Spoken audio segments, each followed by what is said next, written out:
Talelure, badi nanje joli shakanga, badi nanje dare, time kay kajelure.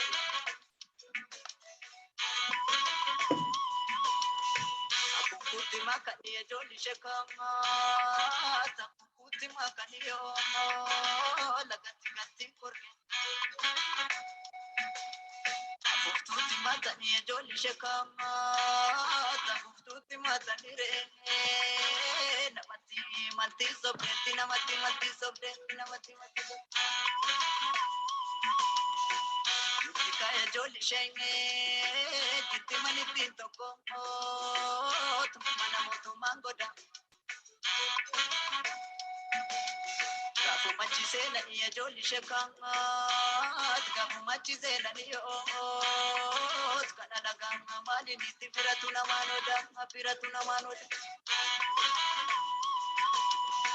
Shambaro dindi na ya joli shekanga, gafu kutumbe kaniyo, gafu kutumbe kaniyo.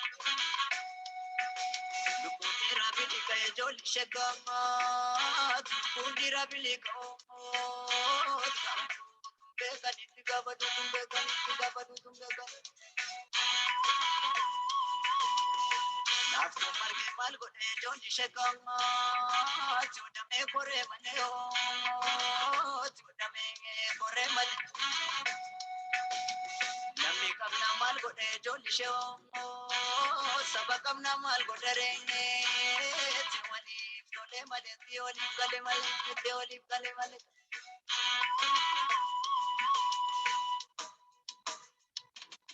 Karana da bureda, motasida besas mata, kanachi gore, kani sas gore, gargar pajane, kenya malata, jedine,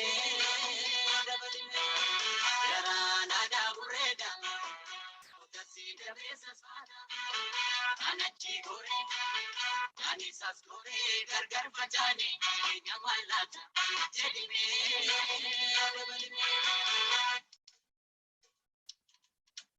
Malin minanin tatu ya joli shakanga, sanyi balle suf male sanyi balle suf male. Sulu lamin tatu ya joli shakanga, kutu lamin tatu titiba ke suf male.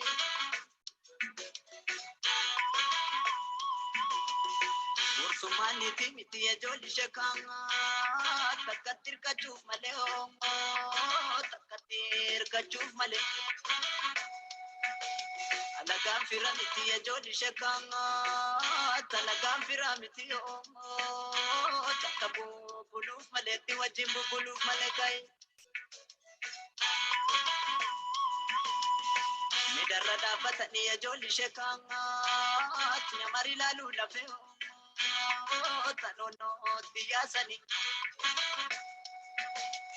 Anono tiyasani ya joli shakanga, bidiru warabaniyo, choroba suna pete oroba suna pete. Waya ko didasana ya joli shakanga, direbiya ko na peo, direbiya ko na peo. Kana ramal dubana ya joli shakanga, kana ramal dubana terka kunundua. Shangu jana pa ya joli shakanga, kanga baba ni tene kanera dumatu. Ibebini suma ya joli shakanga, kana nagani mbekne kanami kubatu tikasabni kubatu kalami kubatu.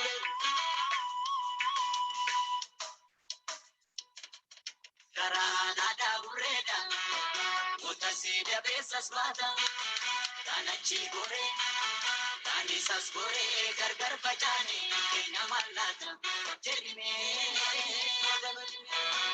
Karana da bureda, motasida besas mata, kanachi gore, kani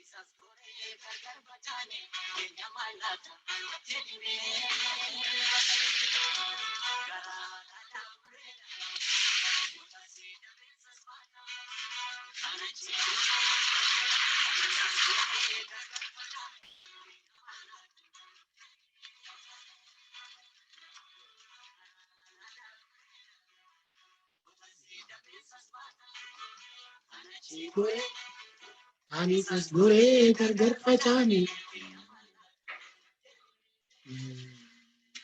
Jadi Hacaaluu guutuu gammataan Oromoo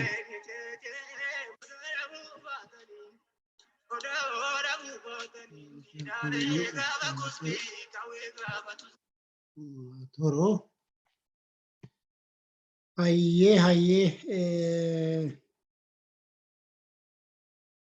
Rarsa Hacaaluu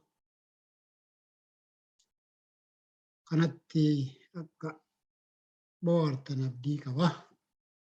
Warri na hordoftanii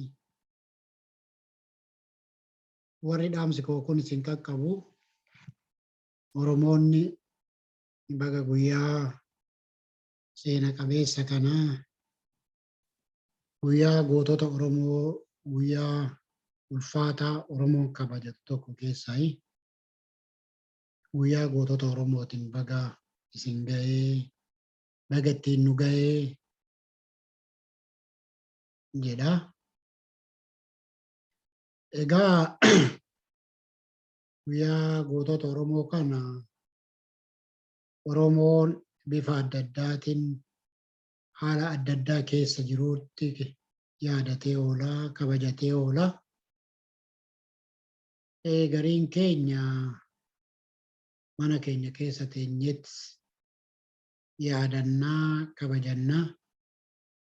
Gariin ammoo mana hidhaa keessatti dararaa diinni irraan ga'u dhandhamaa kabajata. Gariin ammoo falmii diinaa wajjiniini. Falmii gochaatti falmii kana keessa immoo gootota isaa yaadachaa guyyaa kanatti seenaa hojjechuudhaaf diinaa wajjin kufee wal kuffisaa yaadata. Namuyyuu bakka jirutti guyyaa kanaan baga isin ga'ee baga waliin nu ga'ee jechuun barbaada. Eebila 15 seenaa eebila 15 waggaa dheeraadhaaf nutti himamaa ture. Seenaa eebila 15 guyyaa yaadannoo gootota Oromoo bara dheeraaf nutti himamaa ture. Seenaan gootota keenyaa guyyaa sana wareegamanii utubaa Oromootaa, utubaa Oromiyaa ta'ee akka utubame Oromoon martiyyoo kan hubataa jiru jechuudha. Ammoo bara baraan yoo dhufu guyyaa kana yoo yaadannu haala keessa jirrurraa haala wareegama guyyaa kanaa wajjiniinuu wal qabatu waliinuu wal qabsiifnee yaadannaa kabajannaa jechuudha. Haaluma keessa jiru. Dhuguma dubbachuudhaaf ganamarraa kaasee guyyaa kana yeroon yaadadhu waa hedduutu mataa keessa na deddeebi'aa ture. Wareegamtoota eebila guyyaa 15 kana wareegamanii as kaayyoo isaanii hordofanii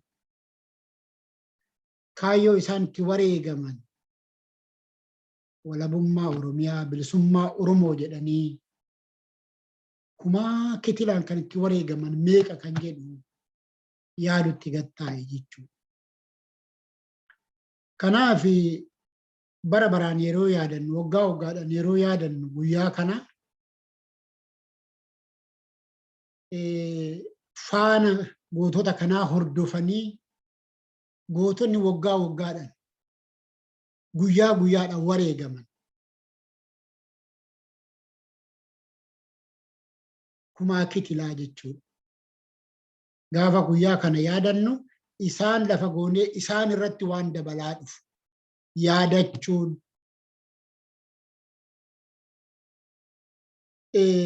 itti fufiisni wareegama isaanii hamma guyyaa har'aatti jiru maal fakkaata kan jedhu bara baraan yoo itti dabalataatti waadachifataa deeman kan jedhu irraa kan ka'e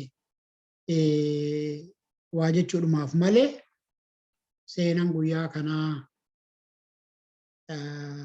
akkuma duraan jedhe nutti himamaa ittiin barataa ittiin illee ufutubaa as geenye jechuudha.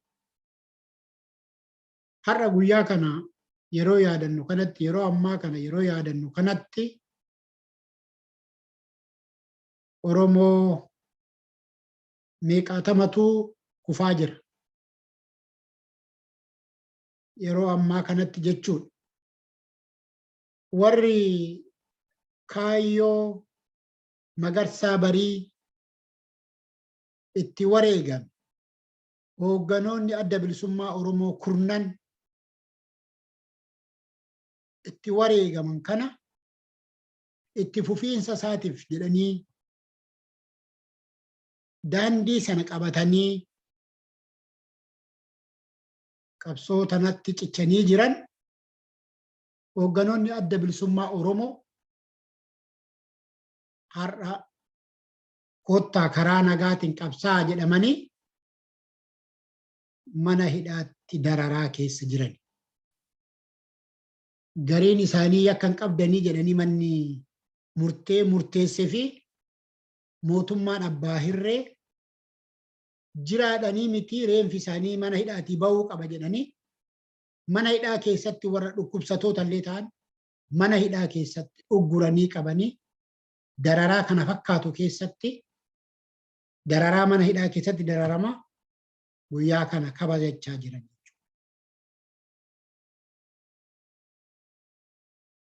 Kaayyoon hoogganoonni adda bilisummaa Oromoo itti wareegaman sun galma ga'uu qabu jedhanii warri itti fufanii qabanii jechuudha yeroo ammaa kanatti. Kaayyoon isaanii galma ga'uu qaba warri jedhanii kaayyoo kanarratti cichan. Meeqaatamatu baruma kana baruma amma keessa jirru kana barootuma wareegama ilmaan Oromootiin jijjiirama dhufe jedhamee biyyatti galame kana keessatti meeqa isaaniitu nu jalaa nyaatame.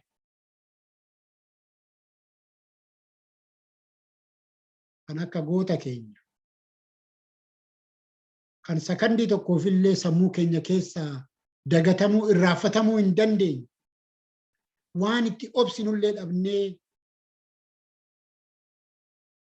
sakandii tokkoofillee of dagachuu hin dandeenye goota keenya kan akka Haacaaluu, Hundasaa Boonsaa,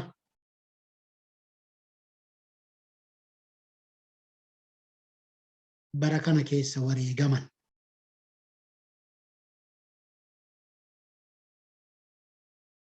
Jijjiirama kana nan ceesisa jedhee sirni aqanqaalee Oromoo afaan faajjessee iddoo kana qabate. Sirna Qeenxee, sirna Minilik, sirna Nafxanyaa, duula Nafxanyaa nurratti balsiisee har'a yeroo ammaa kanatti Oromoon mana isaa keessatti gubachaa jira. Sa'aa namni isaa mana keessatti gubachaa jira. Finxaaleeyyii ilmaan Miniliki, ilmaan Miniliki.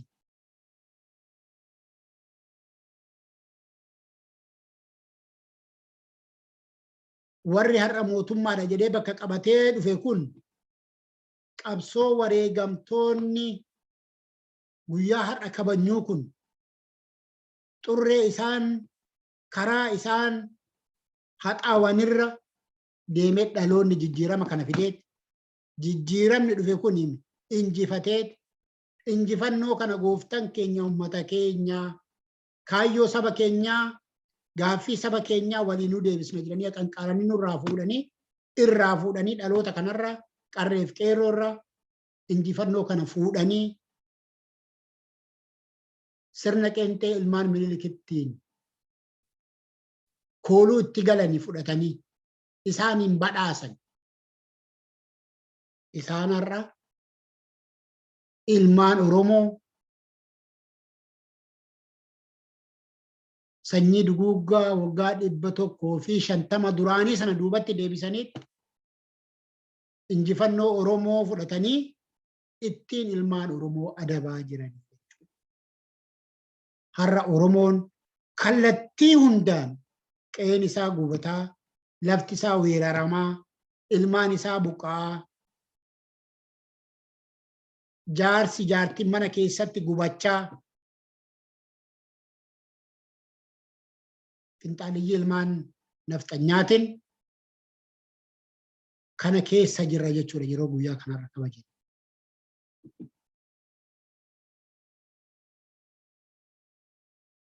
Yeroodhuma kana keessa bara kana keessa ilmaan Oromoo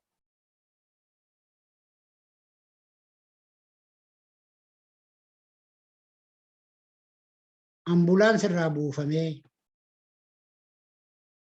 madoon finxaaliyyii ilmaan Minilikiin madaan ambulaansii irraa buufamee yeroo qalamu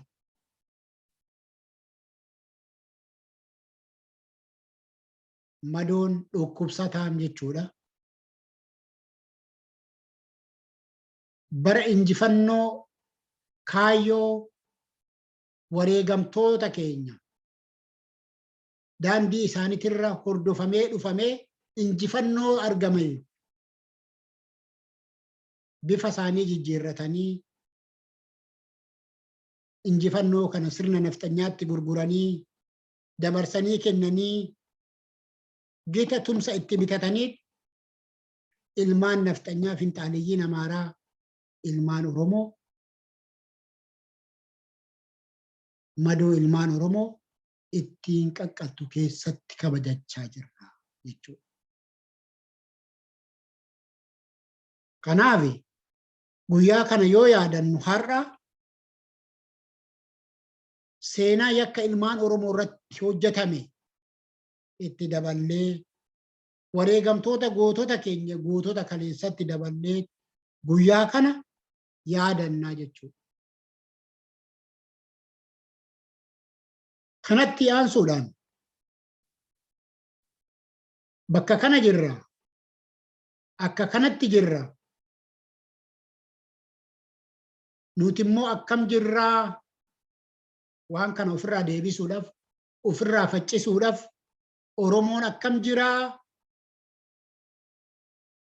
qabsoon Oromoo sadarkaa maalirra jirti kan jedhullee immoo asumaanuu wal yaadachiisuudhaaf fi wareegama yookaan immoo dirqama nurraa eegamullee sababa kanaan immoo wal yaadachiisaa deemuun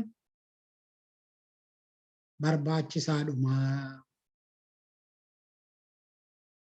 Kanaafuu carraa kanaan waan walitti dhaammannu haalli qabsoon har'a keessa jirtu abbaan waan kana oofaa jiru waan kanaaf wareegama qabsoo Oromootiif milkaa'insa qabsoo Oromootiif dhaamsi karaa hoogganoota qabsoo Oromootiin dhiyaachaa jiru. Carraa kanaan hirbuu keenyallee haaromsuun akka nurra jiraatu, dirqamallee dachaa ofitti dabaluun akka nurra jiraatu wal yaadachiisuun hedduu barbaachisaadha jechuudha. Namuyyuu mana isaa taa'ee maal akka isarraa eegamu, maal gochuun akka isarra jiraatu hin dagata jedhee yaadu. Haa ta'u malee immoo wanni isin keessa jiru ana keessa jiraachuu, akkin ani itti yaaduu fi akka isittiin yaada'u wal fakkaataa ta'uusaa yoo sagaleedhaa fi carraa guyyaa har'a yaadannu kanaan wal yaadachiifne karaa tokkorra jiraachuu keenya, kaayyoo tokkorra jiraachuu keenya, wareegama yookaan immoo dirqama nurraa eegamuuf qophii ta'uu keenya wal hubachuudhaaf waan nu gargaaruuf jecha carraa kanatti dhaamsa waliif dabarsuun, carraa kanaan quba wal qabaachuun barbaachisaadha jedheetiin ni yaada. Kanaafuu yaa ilmaan ayyaa, namni dhibee tokko dhukkubsate dawaa itti fudhatee hakima ofiitiin gorfamee dawaa sanarraa fayyi, dhukkuba sanarraa fayyi. Yookaan ammoo qaamnumti isaa ofirraa dhoowwee isa dhukkuba isatti ta'e sana injifatee namni sun fayyaa jechuudha. Namni gabroome, namni ajjeefame, namni gumaa baatee taa'u yoo gabrummaa irraa bahe, inni ajjeefame, inni dararame waan ajjeefameef sana yoo argate, yoo gumaa isaa baase akkuma namni dhukkubarraa fayyu, akkuma namni dhukkubarraa dawaadhaan fayyu, gaafa gumaa ofii baafate sana fayya jechuudha. Kanaaf har'a Oromoon martisaa dhukkubsataa akka ta'e, martisaa dhibamaa akka jiru akkasitti hubadha. Gumaan Hacaaluu hin baane, gumaan gootota Oromoo hin baane. Gumaan Hacaaluu keessa keenya odoo nyaachaa jiru, odoo dhibee nutti ta'ee dhukkubsataa jirru, mootummaan har'a biyya bulchaa jiru kun kaffinxaaleeyyiin sirna nafxanyaa ilmaan Oromoo Walloo, Oromoo mana keessa guddu otuma jiru har'a mootummaan naannoo Oromiyaa ofiin jedhee Oromiyaa bulchaa jiru akkuma Hacaaluu mootummaa naannoo Oromiyaas mootummaan federaalaas isaan tokkichuma. Amma kan quba walitti qabanii mootummaa naannoo Oromiyaa keessaa waan ta'eef abbootii gadaa Oromoo, Oromummaa ajjeesan. Warri naannoo Amaaraatti Oromummaa yuudam jedhanii miti. Dhaadannoodhaan jedhan isaan. Warri irra Oromoo bulchina jedhanii Oromoo bulchaa jiranii Oromummaa ajjeesuudhaaf abbootii gadaa Karrayyuu ajjeesan. Oromummaa ajjeesuuf Oromummaan sabboonummaan Oromummaa jedhe muummichi ministeeraa. Sabboonummaan Oromummaati Oromoo gandatti galchee qe'eetti gad deebisee jedhe. Namni uf ta'ee qe'ee ofiitti uf bulchee aadaa ofii itti jiraatee itti bashannanee argitee ittiin addunyaatti uf beeksisee gandatti deebi'een argine dhuguma dubbachuudhaaf addunyaa kanarra hin jiru. Gaafa Oromoo cabsu namichi kun kaayyoo kana qabatee dhufe jechuudha. Kanaaf Oromummaa cabsuudhaaf maal gochuutu irra jiraata? Tokko bakka gadaan itti sirni gadaa lafa qabatee jiru cichoominaan bara diinni cabsaa ture kan hunda keessatti didatee fincilatee qabatee as ga'e kana isa cabsuun Oromummaa cabsuudha. Akkasittiin abbootiin gadaa Oromoo Karrayyuudhaa jumlaadhaan ajjeefaman. Inni Gondariif Gojjamitti Oromummaa Yuuda jedhamu suni Oromiyaa keessatti hojii irra oolee jechuudha. Waraana itti erganiit abbootii gadaa Oromoo bifa sanaan duguugan, bifa sanaan ajjeesan. Kuni har'a kaansarii dhukkuba Oromoo baatee jiru jechuudha. Kanaaf akkuma namni gaafa dawaadhaan fayyu sana gumaan Hacaaluu, gumaan Asaffaa Kush mana hidhaatii baasanii ajjeesan. Mana hidhaatii baasanii ajjeesan. Maaliif Amaara abbaa isaa ajjeese haloo bahe. Isa sana miidiyaatti bahee oma dhiibee dubbata. Bakka abbaa fedhe sodaadhu jedhe. Sanaaf isa ajjeesanii Amaara gammachiise. Gumaan isaa, gumaan Amaanu'eel, gumaan abbootii gadaa har'a mana Oromoo mara biratti dhukkuba kaansarii ta'ee jira. Gumaan isaanii Oromoon kan fayyu gumaan isaanii gaafa bilisummaa Oromoo fi Oromiyaatiin baate qofaadha. Haga sanatti garuu Oromoon dhukkuba kana kaansarii kana baatee jiraataa jechuudha. Kanaaf har'a wanti sababa guyyaa kanaan walii dhaamu dhukkuba kana fayyuudhaaf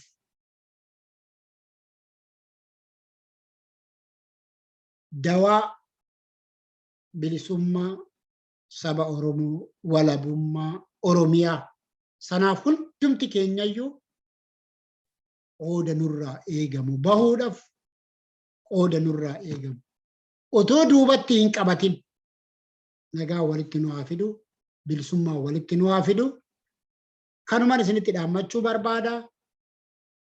Waan nurraa eegamu gochuudhaaf ofaa qopheessinu. Isa kanaaf hirbuu keenya haa haaromsinu. Kana gaafa goonu immoo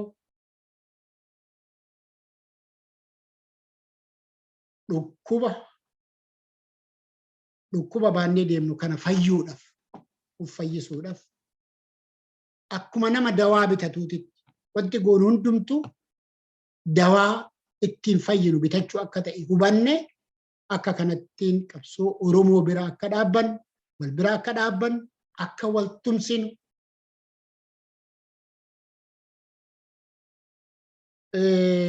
Wareegamtoonni eebila 15 wareegaman kuni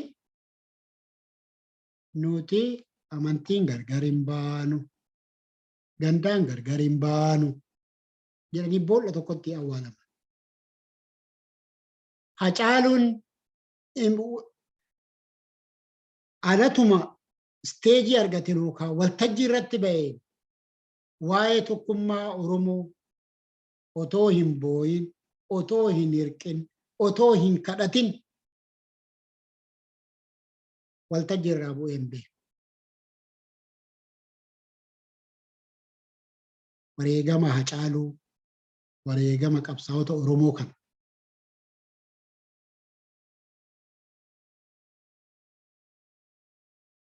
tokkummaa Oromoo tokko taanii wal tumsinee qoonni Oromoon mataa mataatti qabu hundumtuu wal qixaa. Hamma guyyaa har'aatti Oromoo wal qixa qabsaa'ee as ga'ee qoonni keenya wal qixa jennee wal qixa qabsoon tun itti gaafatamni keenyallee wal qixa. Yoo bilisoomnellee waliin bilisoomne. Nu dhiisaati warri dhimmi qabsoo kanaaf dhimmee namni biyya alaa kanatti baqatee jiru iddoo adda addaatitti bifa adda addaatiin dirqama ba'u dhiisaati. Yoo Oromiyaan bilisoomte warri har'a nu ajjeesaa jiran kunillee nu waliin bilisoomu. Abadan namoota murtaa'eetu badii hojjetaniin itti gaafata. Kanaaf akka kanatti fudhannee tokkummaa keenyallee tiksaa walillee dhagahaa. Ammoo har'a kan nu barbaachisu waan asitti ijaarru qofa odoo hin taane waan asitti ijaarree achitti gumaachinu bakka lubbuu kennan sanatti jechuu kun bakka lubbuu kennan sanatti wanta gumaachinutu iyyuu galma keenyan nu gaha. Har'a biyya alaa kanatti jaarmaa siyaasaa ijaarree garee wayii ijaarree maal kan goonu tumsa qabsoo Oromoo qofa ijaaruu qofatu nama baasa. Tumsa utubaa qabsoo Oromoo qofa ijaaruu isa sanatti immoo hunda hirmaachisuutu bakka barbaannu sanaan nu gaha. Akka kanatti hirbuu keenya haaromsinuun jedha. Ulfaadhaa galatoomaa. Waan kan baranaa kan bara egeree nu haa godhu injifannoo walitti nu haa fidu bara dhufuu saba biyya ofiitti qe'ee ofiitti guyyaa kabajamaa kana kabajatu Waaqayyo nu haa taasisuun jedha. Ulfaadhaa galatooma.